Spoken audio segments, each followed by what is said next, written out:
Bueno, pues acá andamos de nuevo. Y entre tantos temas que están ocurriendo al día de hoy, entre muchos de estos, varios que auguramos, como suele pasar aquí, ¿no? Finalmente muchos de los análisis que llevo a realizar se terminan cumpliendo en algún momento, tiempo después, o sea, hace que pronosticamos e inferimos de alguna manera las probabilidades o las tendencias o las posibilidades que se pueden llegar a dar y muchas veces logramos acertar, ¿no? Esto no por tener una bola de cristal, sino porque simplemente nos abocamos, nos enfocamos en hacer análisis duro a partir de datos, de hechos, de tendencias, de estadística, descriptiva, inferencial y ocupar prácticamente todo tipo de relación estadística, correlaciones, evitando sesgos, evitando caer en nuestros propios sesgos y también en nuestras propias falacias que uno va aprendiendo a controlar, también va aprendiendo a controlar para hacer análisis sus emociones, su visceralidad, sus, su simpatía, su afinidad, porque al final todo eso termina nublando el terreno. Ya no hablemos del fanatismo, ¿no? Que es tan cegador para todos aquellos fanáticos que intentan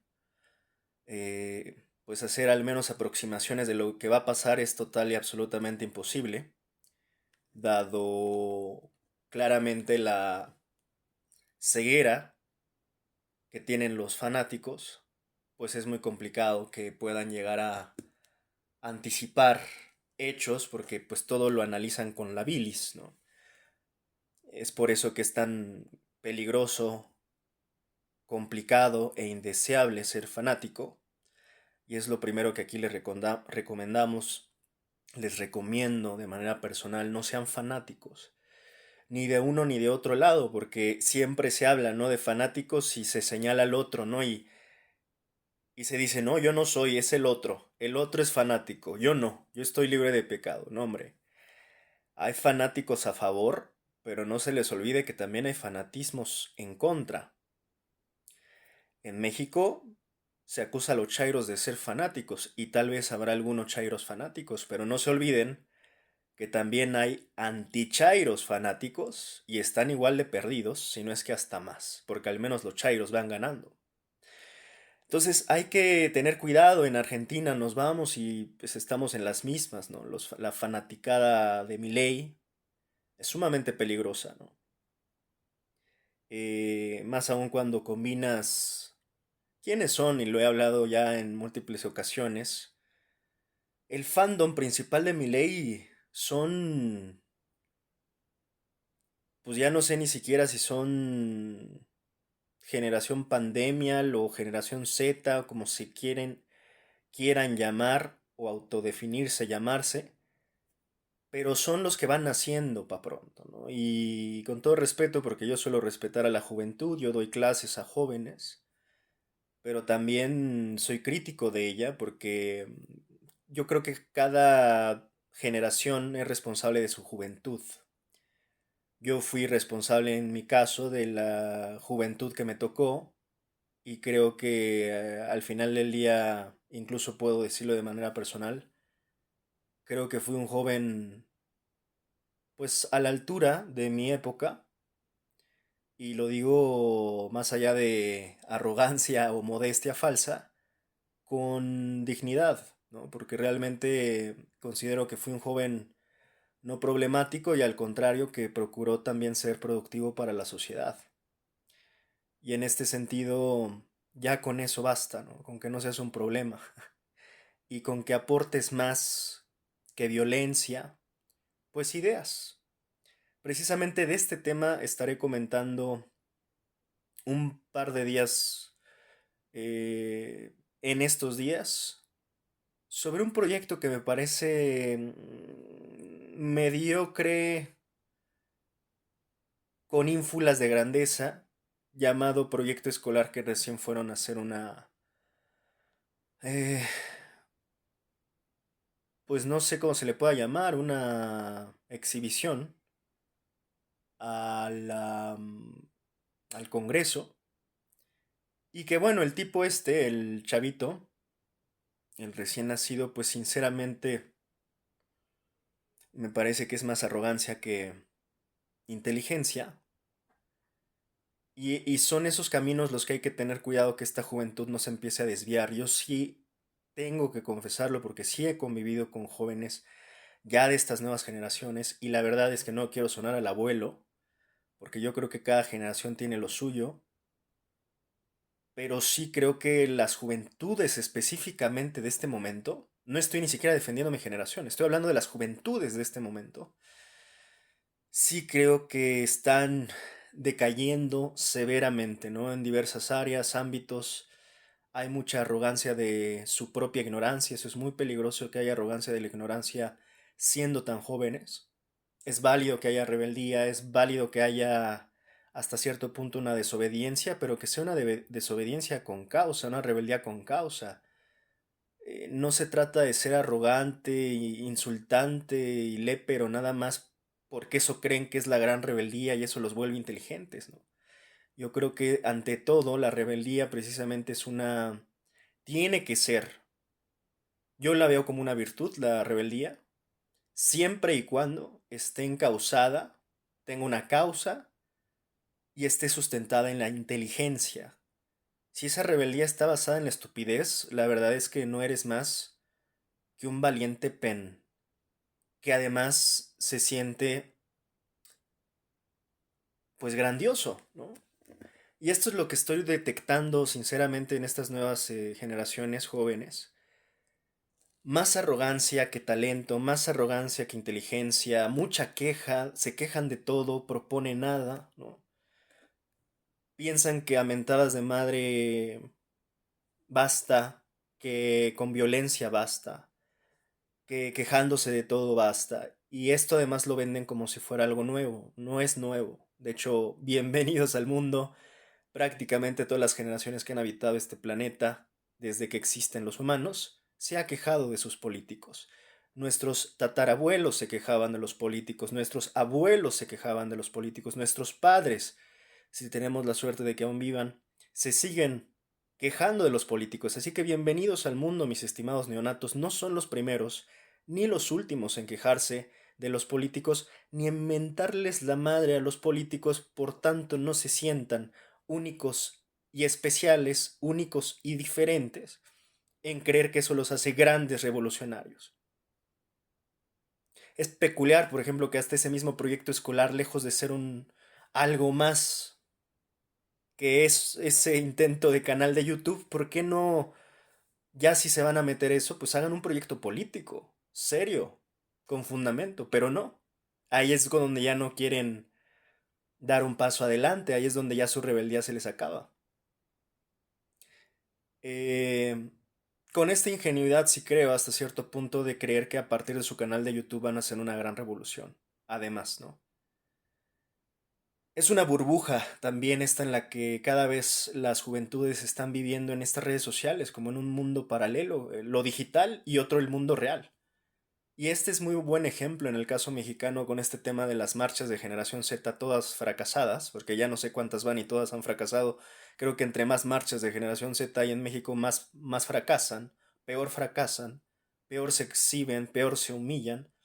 Y es una muy buena aterrizaje, muy buen golpe de realidad que pueden tener esta gente, ¿no? Que pues en las redes, en Twitter, en Instagram, en Facebook, en YouTube, pueden estar ellos viendo una realidad en su burbuja virtual, pero cuando salen a la calle se dan cuenta que eso no está ocurriendo, que están viviendo en un mundo alterno, en un mundo paralelo de fantasía, que no está existiendo más que en sus cabezas.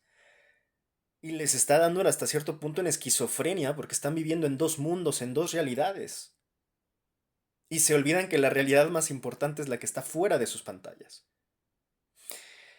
En este sentido, esas marchas creo que han exhibido precisamente esa gran debilidad.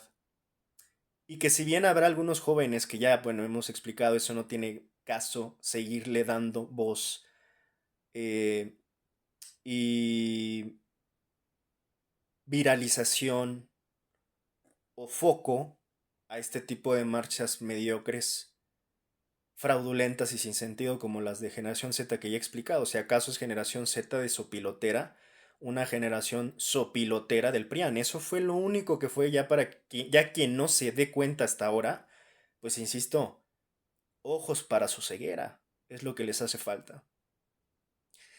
Y si bien un grupo marginal de jóvenes que sí pudieron haber estado por ahí, que vi hasta jóvenes algunos molestos porque decían precisamente que el PRIAN terminó de corromper su marcha, que tal vez tenía un poquito de legitimidad, pues ya lo he dicho, el PRIAN es como el rey Midas a la inversa, ¿no? Todo lo que toca lo pudre.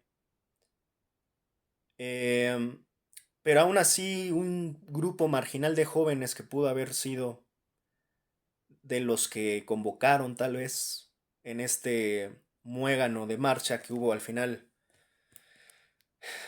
de chile, de mole y de manteca,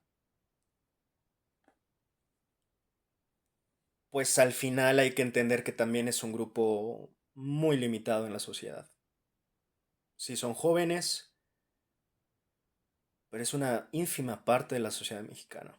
Y que desafortunadamente no lo siento todavía a un nivel de politización, de involucramiento social, suficiente para que crean que en una marchita se puede cambiar a México. No, hombre, lo que no entienden muchos jóvenes es que todavía tienen mucho que aprender.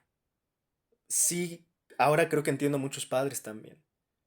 Hay un choque muy fuerte, yo creo que es más allá de lo generacional, hay formas muy distintas de entender el mundo, de estas generaciones que ya nacieron con el smartphone bajo el brazo, que todo lo quieren rápido, ¿no?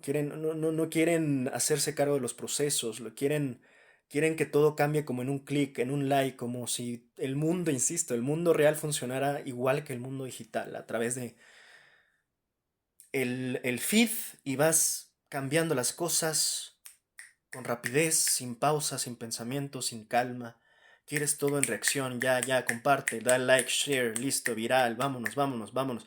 Tenemos una noticia viral, al otro día ya tenemos otra, es más, no al otro día, unas cuantas horas ya está la otra noticia viral. Y o sea, están en este ritmo, yo diría casi abrumador y desesperante de cambio. Y les ha hecho pensar, insisto, creo que sí es muy dañino porque creo que este análisis da para uno profundo. Les ha hecho pensar que así debe de funcionar el mundo. Entonces, cuando ellos quieren, se deben de hacer las cosas sin sacrificio, sin esfuerzo, sin disciplina. Tengo conocidas, conocidos jóvenes que a veces cuando les platicas, ¿no? Que tuviste experiencias de viaje, de intercambios, y ellos, o sea, ellos como que ven el fruto, pero no ven la raíz del esfuerzo.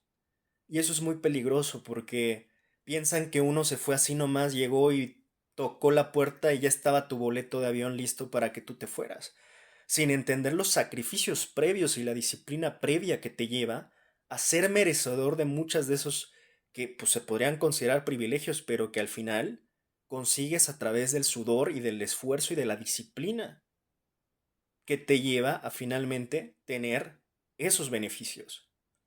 Pero no, las generaciones de hoy nada más ven, como ven este mundo de maravilla de Instagram de las influencers, que por cierto es otro mundo también. Sí, ellas viajan porque tienen un papito millonario. Pero acá las que nacieron en el pueblo, pues no tienen un papito millonario y se empiezan a frustrar porque ven que el hijo de un jeque de Abu Dhabi, pues anda entre yates y aviones. Y claro que probablemente ella nunca vaya a poder disfrutar de esa vida, pero pues sí podrá hacer algún día un viaje si se esfuerza. Pero ese es el problema, ¿no? O sea, se piensa que, y se frustran, ¿no? Porque, bueno, pero si ella viaja, ¿yo por qué no viajo? Pues porque, primera, porque nacimos no en cuna de oro, nacimos en cuna de barro, y estos que nacemos en cuna de barro, pues lo poco que podamos llegar a tener, y no soy de los que apoya los discursos de meritocracia ni los bestsellers de cómo convertirte en millonario en un día, pero sí, desgraciadamente, y así funciona el mundo, tenemos que hacer mayores esfuerzos que aquellos que pues básicamente nacieron en cunas de oro. Es casi supervivencia, no es un discurso grandilocuente, es supervivencia pura. Tienes que ser más inteligente, tienes que ser más fuerte, más resistente, si quieres competir y no quedar tan rezagado. Tienes que ser muy inteligente, más inteligente que el millonario, por ejemplo.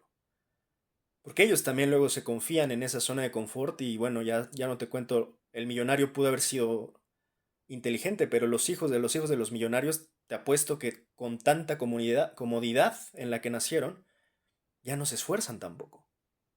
Ya no quieren ir a la escuela, ya solo quieren gastar y gastar. Lo que ni siquiera ellos fueron constructores de esa riqueza, ¿no? Entonces hay un cruce tremendo de mundos y fantasías paralelos de todo mundo que se entremezclan y que, como yo decía, algunos jovencitos y jovencitas hoy quieren tenerlo todo gratis, sin esfuerzo, sin disciplina, sin sacrificio y ya, ¿no? O sea, me lo dan ya. Pues así no funciona el mundo, mis queridos recién nacidos. Así no funciona el mundo. Y así como lo aplican en sus vidas, desafortunadamente también piensan que así cambian una nación. Con una marcha un domingo, porque el lunes ya no, ya se les olvidó. Se comprometen un día y eso porque no tienen un concierto, porque no tienen una fiesta más importante, porque no está su artista favorito. Porque si estuviera, dejarían la marcha de la generación Z, créanme, si fueran realmente de la generación Z y no de la generación Z del PRIAN. Porque sus prioridades son distintas. A muchos de estos en realidad no les interesa en absoluto la política. A muchos de las generaciones más jóvenes no les interesa en absoluto la política. Por eso es que es muy inviable pensar, además sin entender el contexto, y lo he repetido varias veces, que el contexto de México no es el contexto de Nepal. Y recién vi que pasó en otro lugar, no me acuerdo, pero insisto, si entiendes tu país, que no lo entienden, te darías cuenta que esa fórmula que quisieron copiar y además la copiaron mal, en México no funciona ni funcionará. Y súmale el factor de que aquí en verdad los jóvenes más bien están total y absolutamente desapegados. Es más, tan desapegados están que los desesperados de la generación sopilotera del PRIAN casi de manera desesperada convocaron a los jóvenes y los jóvenes no salieron a marchar. No salieron porque están desapegados de la política. Y eso curiosamente es una de las herencias del PRIAN, que desapegaron a todas las generaciones. Y ahí están sus resultados, ahí están pagando la factura porque ahora le salió el tiro por la culata. No hay juventudes porque no hay en realidad ni siquiera una sociedad mexicana politizada. Entonces quisieron casi inventarse a los jóvenes de la nada, del aire, porque los jóvenes de carne y hueso no salieron a marchar. Entonces se inventaron en la narrativa que eran muchos jóvenes y obviamente todos confirmaron y documentaron que jóvenes pues había, pero bien poquitos, entonces no le llamen generación Z, porque ya luego las maromas de estos sinvergüenzas cínicos, ya ahora el discursito les cambia, porque son excelentes expertos maromeros, diciendo, no, pues es que aquí no importa la edad, pues que marche quien quiera marchar. Si son de 60, que marchen los de 60. Si son de 80, que marchen los de 80. No dices, bueno, entonces, ¿por qué chingados le llaman la marcha de generación Z? Sean congruentes, brother. Porque si estás vendiendo algo como algo que no es, lo cual les encanta hacer a los cínicos hipócritas del PRIAN, vendiendo humo, vendiendo cosas que no son, vendiendo gatos por liebre. Son extraordinarios para estar vendiendo gatos por liebre. Entonces te dicen, los convocamos el domingo a la marcha de la generación Z.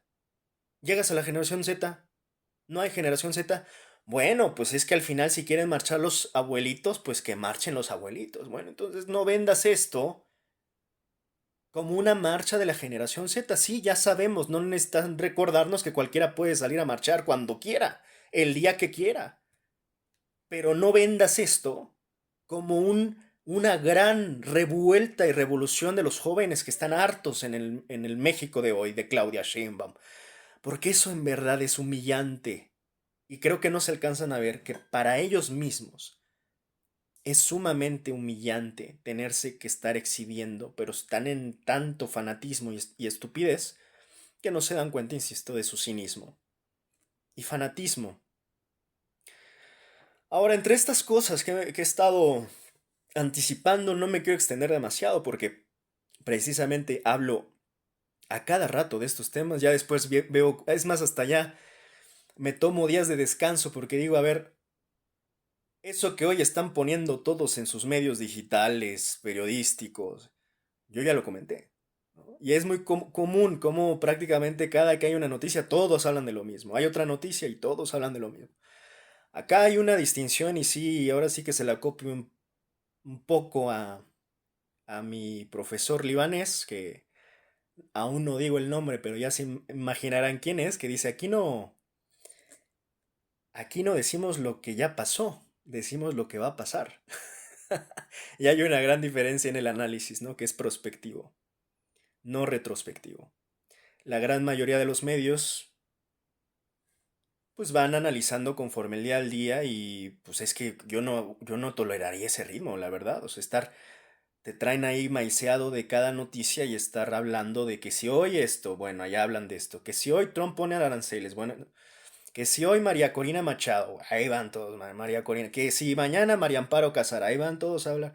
Bueno, pues estos casos, tal cual los que acabo de mencionar, yo ya meses atrás los anticipé antes que siquiera ocurrieran los hechos.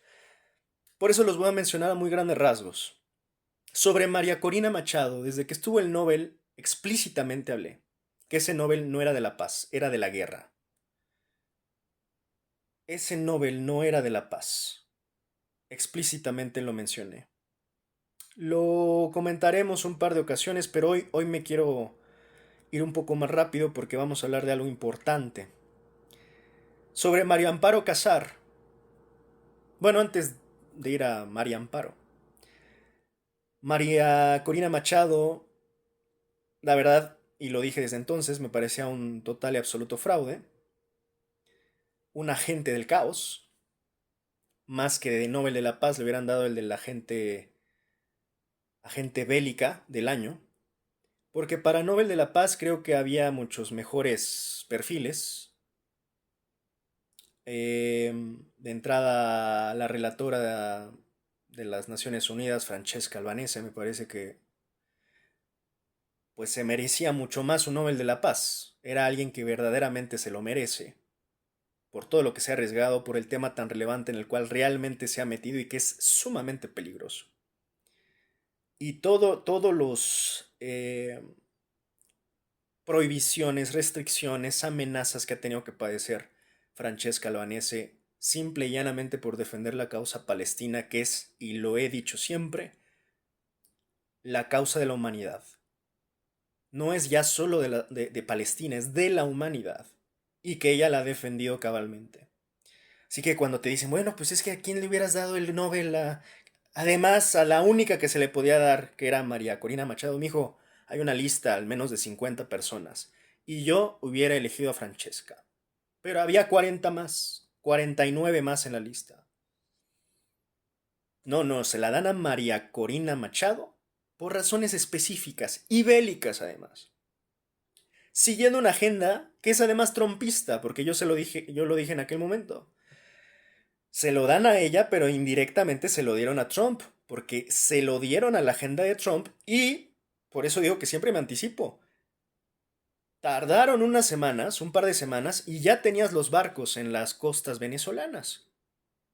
Todo eso lo dije antes, insisto que aquí las cosas las digo antes, no después. No caído el niño.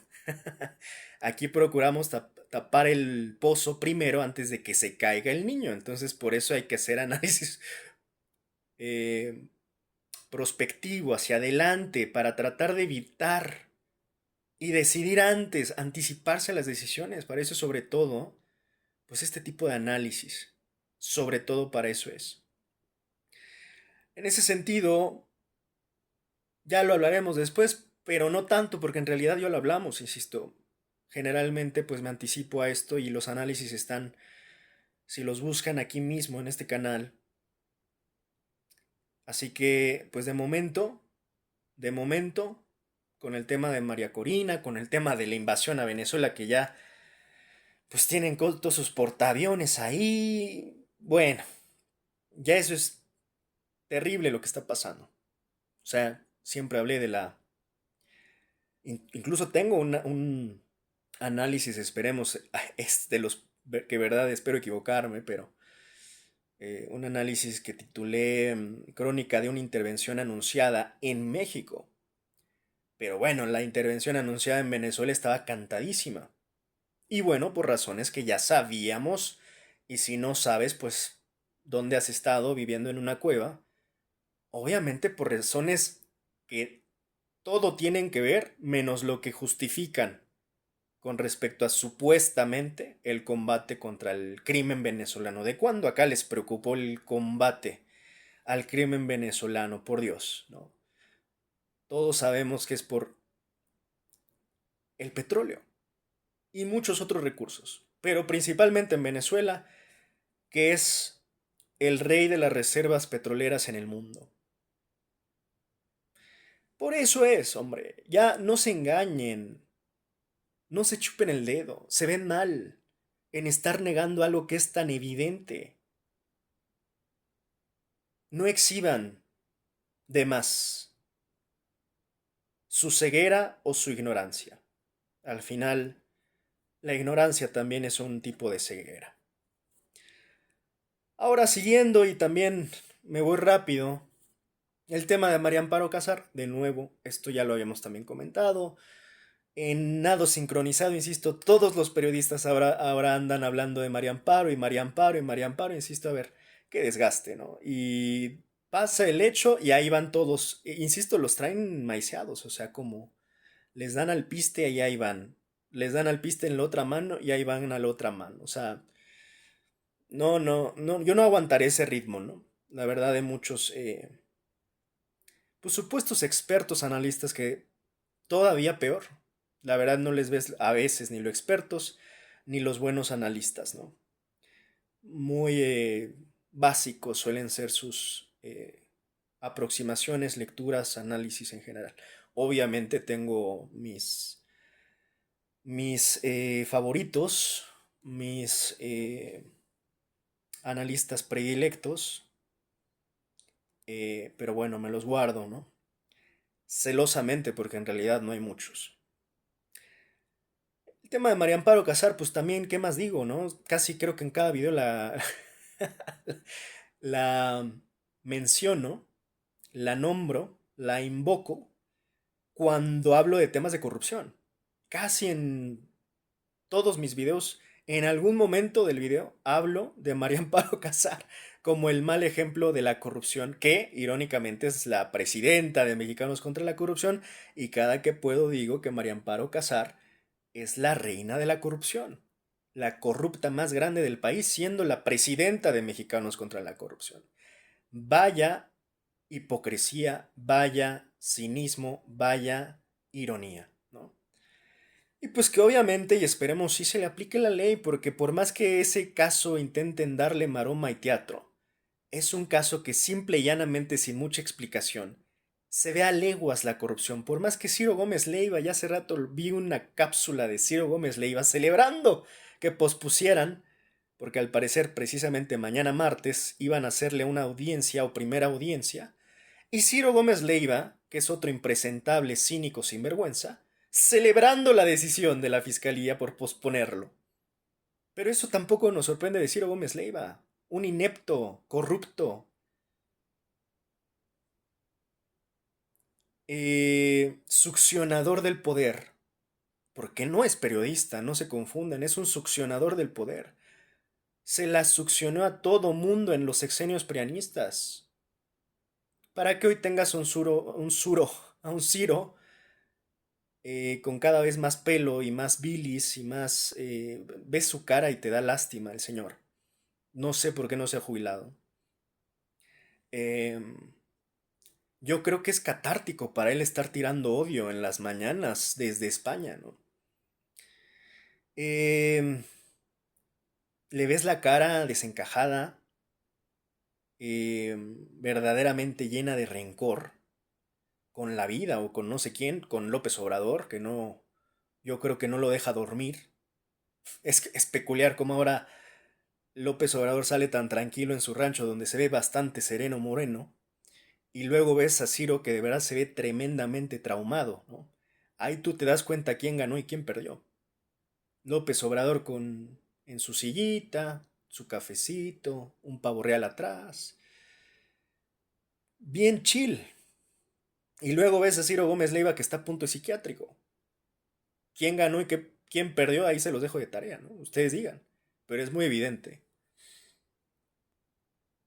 Ciro que era, o sigue siendo, compadre Manlio Fabio Beltrones, de muchos priistas, de muchos panistas, defensor de corruptos, no solo como María Amparo Casar, también como de Loret de Mola, también como de Genaro García Luna, también como de, pues ahora en el tema Israel Vallarta, parece ser que hasta se puso a defender a Gertz Manero, con tal de tirarle tierra a Israel, un defensor acérrimo de la presunta fallecida Uoxisa, corrupta, como Isabel Miranda de Wallace, ¿no? Entonces, bueno, hasta aquí el reporte, Joaquín,